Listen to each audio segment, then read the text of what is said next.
I think that the biggest thing to realize is that the baseline for price inflation is not zero. It's negative because on average we get more productive at things, not less productive. And therefore, the thing you always want to focus on, the question you want to ask with most financial assets is, what is my rate of dilution? If I'm holding dollars or any other currency, look up the long-term growth rate of that thing you're holding, offset by whatever interest rate you expect to get on that holding, and that's your net dilution. So if your money supply is growing up by 7% a year and you're getting a 4% interest rate, you're getting diluted by an average of 3% per year. Your share of the network, aside from new income that you're actively working for, just your passive share of the network is shrinking. And it means someone else is growing, someone else is getting that. So I try to describe it as a technological problem first and foremost, but that doesn't necessarily require really deep technical understanding. There's just some key points. And so I kind of separate the financial history into kind of three main eras. So the first era was pre-telegraph. That's when everything was analog. And so there were monetary technologies, things like coinage, things like paper and the printing press. We don't really think of them as technologies today, but at the time they certainly were these new technologies that allowed basically forms of ownership and money to move around quicker and transactions to move around quicker. But once they invented the telegraphs, that was the 1830s, and then by the 1860s, we had cross-Atlantic cables, cross-continental cables, and you could talk almost instantly or send low bandwidth signals almost instantly around the world. That means you could do transactions almost instantly around the world. And the way that I describe the problem is that opened up a really big mismatch between transaction speeds, which could now just go around the speed of light almost, and settlement speeds, which at the time were still physical gold and other physical valuables. And the main way that they bridged that gap was to have a big centralized ledger. So either big commercial banks or in many cases a central bank that all the commercial banks build on top of. And that becomes a trusted layer that everybody has to use to bridge between settlements and transactions. And whenever there's a really big centralized honeypot, it's prone to manipulation. It's prone to people misusing it for various reasons and kind of breaking that trust. And the reason I look at that through that technological lens, because I think for the first time in a very long time, that gap is closed. Because Bitcoin, it represents multiple things, but in this context, it represents the invention of fast settlements. So after basically a century and a half, we finally had the settlement side catch up to the transaction side. And that, of course, took a lot more bandwidth, a lot more inventions that just had to be created over the course of that period of time. And so I would say money's been broken. It's partially because of individuals making decisions. So we can point to the creation of this central bank or this politician making this decision at this time. Those are all true. But I think the structural underlying problem for why it's basically broken in every single country, and it's been broken for a very long time, is because we've kind of lived through this technological mismatch. And that's made it very hard. Basically, all the incentives in front of politicians and central bankers and policymakers in general erred toward making it very easy for them to break the trust and create problems. So structural inflation, the underlying cause is growth in the money supply on a sustained basis. Now, you can have temporary causes of inflation, of price inflation, things like, for example, a war or a shortage, or other basically anything that harms productivity can make prices go up temporarily in a certain area. They will generally, if the money supply growth itself is not the issue, those prices will come down in time, and or they will lower the prices of something else that people aren't buying because they have to prioritize buying this thing that has gone up in price, if it's something core like food or shelter. But in order to get sustained, persistent price increases like we see today and for a very long time, it requires that the money supply itself is increasing. That's an axiom that's true everywhere. And that primarily hits us in one of two ways. The way we normally think of it is consumer prices go up, or a typical basket of what a person might buy in a given year, that basket is increasing. And they're all happening at different rates. I mean, things like hospital services might be going up faster than the official inflation rates, while things like electronics might actually still be deflating because they're getting more productive even faster than the money supply is growing. And so they actually have a negative inflation rate in some cases. And the mix of all that together is we find that the average price of living a year of our lives, much like last year, is higher, which means that then Americans have to go out and try to get a raise, try to kind of keep up with that. The other way that it can manifest is it can show up in asset price inflation, which is normally not very captured in consumer prices. But basically, when you have a period of rapid money supply growth, but also pretty high productivity growth, so if the economy is doing a pretty good job of keeping energy well supplied and other goods and services flowing pretty readily, then not all of that money supply growth is going to necessarily show up in prices at the same rate. And a lot of that surplus will show up in things like equity prices, housing prices, gold going up and kind of capturing some of that, maybe the modern era Bitcoin now. But looking at history, we basically any of these more monetary type of assets that are primarily owned by the wealthier, the upper middle class and the middle class, those assets tend to capture a lot of that growth. But then that can make it harder for new entrants to want to buy those assets, which is particularly relevant for housing. So at the end of the day, it all comes back down to money supply growth, because that's a necessary part of, if we see inflation like on a persistent basis, it has to be because the money supply itself is also growing.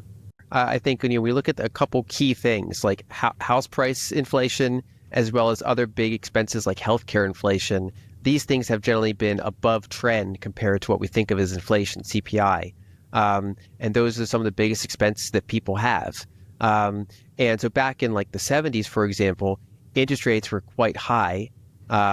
And so in many cases, saving in bonds, especially by the time they got to the 80s, was considered more attractive. And you wouldn't necessarily want to go out and buy a house just for savings if you're going to pay a mortgage rate of like 10% or higher in many cases. So the average house price was lower, and people primarily looked at them as a utility thing. You need shelter, so you buy a house. As interest rates came structurally down, and as we went through multiple decades of persistent currency debasement and people realizing that if the money's weak, they have to save in other things. They have to monetize other scarcer assets if they want to preserve their purchasing power. One of the key things they go into is real estate. That's in addition to things like equities or gold or other financial assets, but real estate's obviously a very large and popular one. And so people can buy second homes and leave them empty. People can, do all sorts of things. And they're willing to pay pretty high prices, because if you're wealthy and you can get a 3% mortgage, while money supply is historically growing at 7% a year, many of them will pay up quite a bit for a house and then price out more price-sensitive buyers. And so that has been a pretty persistent issue against the middle class and overall household formation and key metrics like how many hours of work it takes to afford a house. And some people will push back on that and say, well, houses have gotten bigger on average. Then the counter pushback is that they've also in many ways gotten lower quality per square foot. So if you knock on the wall of your new construction today, it's going to sound like balsa wood compared to what a new construction would have been like years ago. And of course, you've gotten better at engineering, so some things work better, of course. But on average, it just takes more work to afford a similar size and quality of house than it did some decades ago, and therefore it often takes two incomes, and people can feel like they're having trouble getting ahead. But overall, the main issue basically relates to the Cantillon effect. So the closer you are to the source of money creation, generally the more you benefit from this perpetually expanding money supply system. And so, for example, if you're a large bank, if you're a large corporation, if you're high up in these types of entities, or otherwise, if you're wealthy and you're able to access cheap credit for very long periods of time, you're kind of perpetually, in a self-reinforcing way, advantaged from that system. You're able to basically short fiat currency. You borrow fiat currency at a lower rate of interest than its supply growth rate. So you're shorting something that's losing its value, and you can go out and buy all sorts of financial assets, buy cash flow producing businesses, buy all sorts of things. Whereas if you're generally on the lower end of the income and wealth spectrum, it's harder for you to access credit. It's very expensive when you do get credit. And then you can, ironically, like you pay more for banking services just because you're dealing with fees and problems there.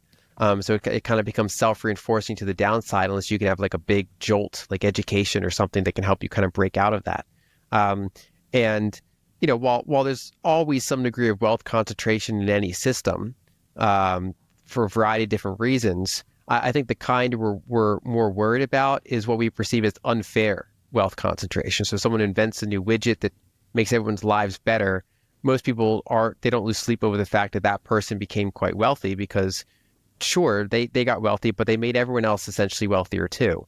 I think where we notice the problem is, especially in the financial sector, when you kind of look and say, well, is that person really adding to society, or are they kind of they kind of put themselves in a kind of parasitic position near the core of the system, so they're able to get out disproportionate benefits from that they wouldn't have in a more sound money system. The other big factor is that if you're really close to power, and power has a flexible monetary ledger that you can really print money, then you can get selective goodies or bailouts. And so, for example, for decades, the most lucrative thing you could do was go to Wall Street. Unless you're going to be Bill Gates or something and be an outlier inventor or something, the much easier path to riches was go to Wall Street, work in finance, and then eventually when that blew up, when they over-leveraged themselves and blew up, they had enough pull with the government to get themselves largely bailed out, either in terms of direct capital injection or being given very low cost of capital, artificially low, right at the time when everything's cheap and no one else has access to low cost credit. And so that combination is basically that the rich kind of keep getting richer and finding more ways to influence politicians to help them stay rich and get richer. Whereas if you're on the wrong side of that, your influence is weaker and you're working against these things that are kind of self-sustaining against you. Welcome back to the Market Chronicles, everyone. This is episode 14. Great to have you with us. Absolutely. And for those joining on YouTube, welcome. We're about to get into another deep dive. If you enjoy this kind of analysis, definitely hit that subscribe button. Yeah, please do. So today, we're looking at some really interesting commentary from Lyn Alden. Specifically, her thoughts on inflation, what really causes it, and the structure of our whole monetary system. That's right. Alden offers I think, quite a unique perspective. Our mission today is really just to unpack her core ideas on price drivers and the, let's say, technological evolution of money. Okay, so let's jump right in. Alden starts with a pretty foundational idea, maybe even counterintuitive for some. She argues the natural baseline for prices isn't flat or rising, but actually negative. Exactly. Because of productivity. I mean, think about it. Technology, better processes, we get more efficient at making things all the time. So we produce more with less effort, less resources. Yeah. Logically, that should mean lower costs, right? Right. And those lower costs should, in a sort of pure market sense, translate to lower prices for consumers.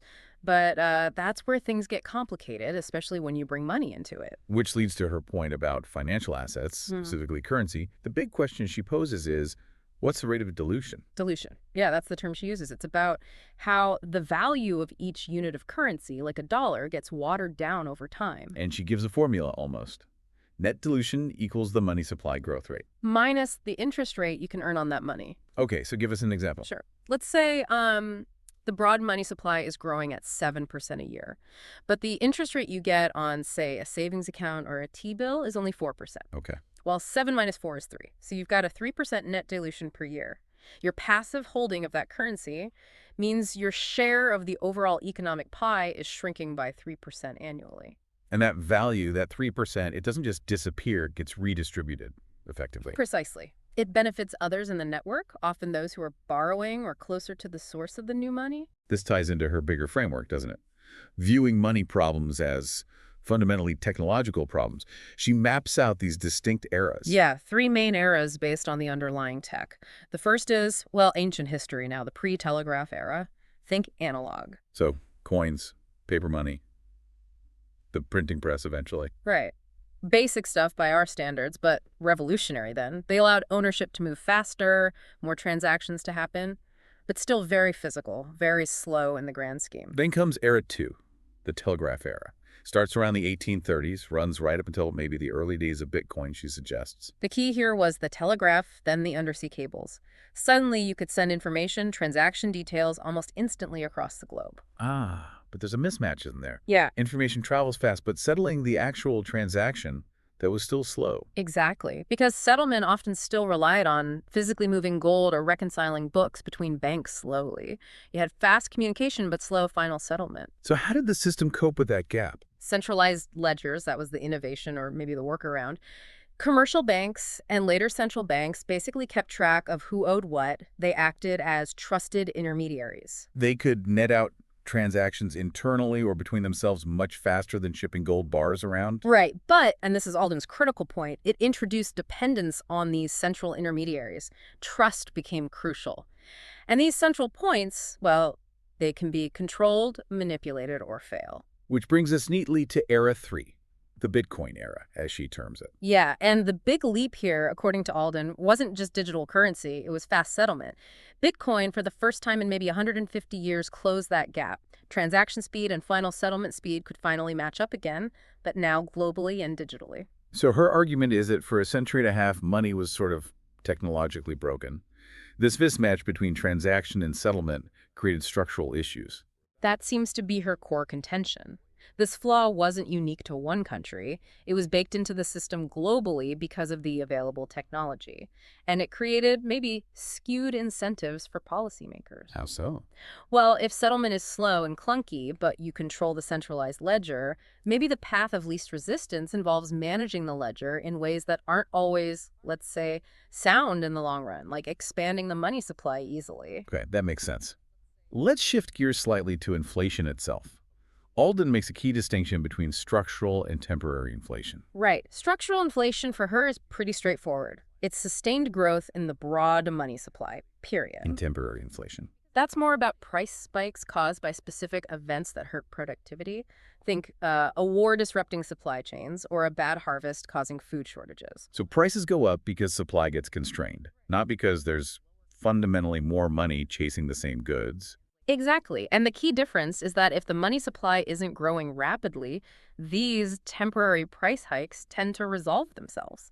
Either production recovers, people substitute other goods, or prices elsewhere might even fall to compensate. But for prices across the board to keep rising year after year. You need that underlying growth in the money supply. That's the necessary condition, in her view. And this inflation shows up in different ways, right? Not just the CPI number we always hear about. Oh, absolutely. There's consumer price inflation. Sure, the cost of your groceries, gas, services going up.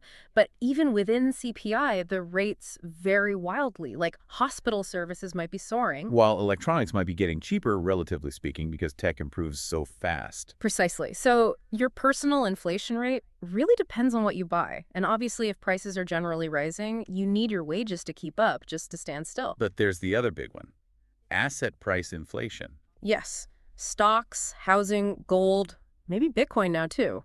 When the money supply grows quickly, especially if productivity growth is decent but not spectacular, a lot of that new money doesn't just chase consumer goods, it flows into assets. Pushing up their prices. Yeah. Which is great if you already own those assets. But makes it much harder for people trying to get into the market, particularly housing. It becomes a barrier to entry. This ties into her historical comparison, the 1970s versus today. Things were different then. Very different. In the 70s, you had high inflation, yes, but also high interest rates. Saving money in bonds actually gave you a decent real return sometimes. So there wasn't the same desperate push to get out of cash and into hard assets. Less so. And housing, while obviously essential, was maybe viewed more as just, a place to live, a utility, rather than the primary savings vehicle it's become for many. Prices were lower relative to incomes. But then interest rates started that long structural decline. Yeah. We've had decades of currency debasement or money supply growth outpacing economic growth. Right. And that changes behavior.